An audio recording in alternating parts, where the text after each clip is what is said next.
साथियों, आप लोग बहुत भाषण सुने हैं, तो संक्षिप्त में मैं तीनों रेजोल्यूशन के बारे में कुछ कहना चाहूँगा। पहले आइडियोलॉजी, कांग्रेस पार्टी को अपने संस्थापक मूल्यों के लिए खड़ा होना चाहिए। We should be absolutely clear in our ideological stance in favor of inclusive India. The tendency to downplay some positions or avoid taking a stand on some issues in order not to alienate what we assume to be the sentiments of the majority only plays into the BJP's hands. We must have the courage of our convictions. We could have been more vocal on the Bilkis Banu outrage, attacks on Christian churches, murder in the name of cow vigilantism, bulldozer demolitions of Muslim homes, and similar issues. These are Indian citizens who look to us for support. Bharat sabhi Bharatvaasiyon ka hai. If we do not speak out in such cases, we're only surrendering our core responsibility of standing up for India's diversity and pluralism, which should be central to the Congress's core message. I must say, Bharat के मजहब निरपेक्ष लोकतंत्र की जड़ों को मजबूत करने के लिए हर संभव प्रयास करना चाहिए. Second, on economic policy, we have a good resolution before us. We need clarity about what we stand for in economic policy. We should outline the elements of a progressive economic policy agenda that addresses head-on the challenge of unacceptable inequality in the country. The truth is that rampant crony capitalism is concentrating wealth in the hands of a few friends of the ruling regime and is damaging the economy, leading to massive problems of rising unemployment and diminished futures for young Indians. We must launch a direct assault on inequality and its causes. And we must work towards universal free public health care, universal school and higher education, a decent basic income for the poor, Nyay, a higher minimum wage, strengthening Manrega, increased MSPs, decent housing for all, removing hunger, reducing unemployment. Of course, we need to specify in practical terms how we will ensure all this and be confident of our numbers. At the same time, we should reassure those who fear we are anti-business that we stand by the liberalization measures that were the gift of a Congress government to the nation, but along with a strong commitment to social justice. We want economic growth, but we must ensure that the fruits of that growth reach the poor and the marginalized. We know that the magic of the market will not appeal to those who cannot afford to enter the marketplace. We must lift the poor up so they can enjoy the full benefits of our economy. Garibi Hatao remains our core calling, and we are proud of our record in pulling millions out of poverty during UPA rule. We remain committed to continuing the effort. India will not shine until it shines for all.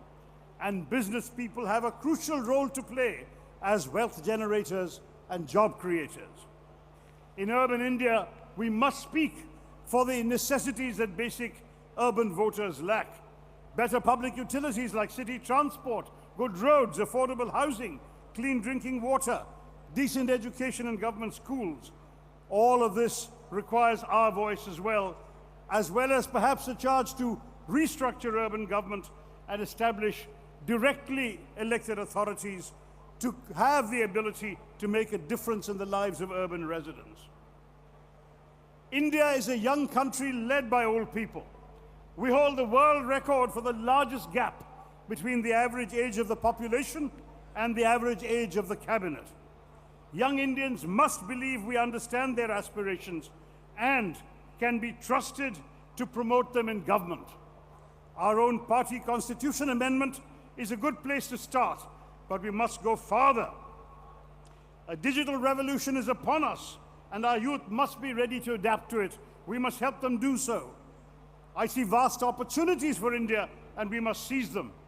At the same time, we must stay focused on climate change and pursue all avenues to combat this threat, even as we leverage some of the opportunities that will become available as the world transitions to cleaner technologies. International affairs. Foreign policy was long seen as an area of national consensus in which there was no Congress foreign policy or BJP foreign policy, only Indian foreign policy and Indian national interests. This tradition has sadly been undermined by the Modi government, which speaks ill of its predecessors abroad and refuses to take the nation into confidence on vital foreign policy issues, including what is happening on the LAC with China. It is shocking to hear our foreign minister say that China, or imply that China is too rich to stand up to. We must demand that Parliament be taken into confidence, that the nation be told what is our thinking about our vital national security interests. Foreign policy must again return to being a consensual national endeavor with bipartisan agreement and support.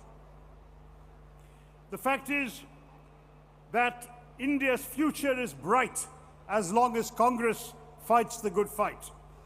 Bharat Jodo Yatra was a huge success, and it has revived the self-confidence of the party cadres.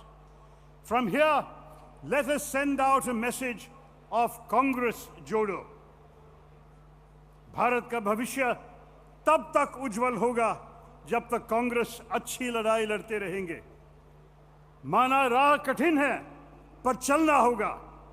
हमको खुद सूरज बनकर जलना होगा। आपस में हम जुड़े रहे तो जीतेंगे। ये काले दिन फिर जल्दी से बीतेंगे। एक धारा से चट्टानें कब कटती है, हमको एक दरिया बनकर बहना होगा। जीतना है तो मिलजुल कर रहना होगा। जीतना है तो मिलजुल कर रहना होगा। जय कांग्रेस, विजय कांग्रेस, जय हिंद।